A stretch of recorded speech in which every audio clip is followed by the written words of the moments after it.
बोधकथेचे नाव आहे अंकुर. शाळा संपताना दीपाताईंनी मुलांना सुट्टीसाठी एक काम सोपवले होते.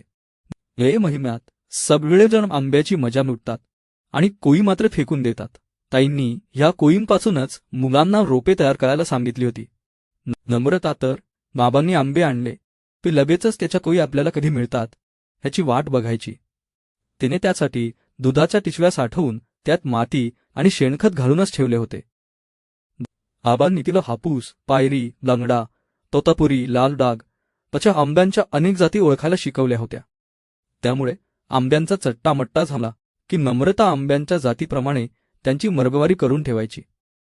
सकाळी उठल्यावर आंब्याच्या 2 किंवा 3 कोई मिळून एका मातीच्या पिशवीत लावायच्या.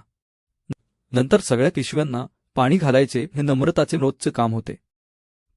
पाणी घालताना नम्रता विचार करायची, आज ह्या कोई मातीच्या कुशीत छान झोपल्या आहेत.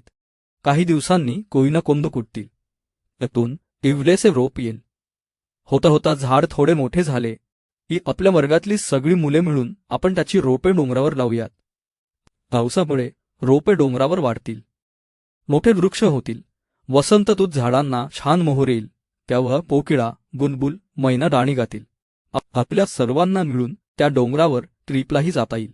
नम्रताची स्वप्न साखळी अशी वाढत जात असे. तिने तिच्या सोसायटीतल्या मैत्रिणींनाही आपल्या मनातले गुपित सांगितले होते. त्यामुळे त्याही कोईंना कोंब कुटल्याची वाट पाहत होत्या. होता होता 15 दिवस झाले. सकाळी नम्रता झाडांना पाणी घालायला गेली तर तिला 2 पिशव्यांमध्ये चक्क कोंब तुटलेले दिसले. नम्रता आनंदाने घरभर नाचली. आईबाबांना, मित्रमैत्रिणींना सर्वांना ते कोंब दाखवून झाले. आता तिला खात्री पटली होती की शाळा सुरू होईपर्यंत तिची आंब्याची झाडे चांगली येणार होती. स्मार्ट किड्स, तुम्ही पण अशा तऱ्हेने झाडांची रोपे करून पावसाळ्यात जरूर झाडे लावा.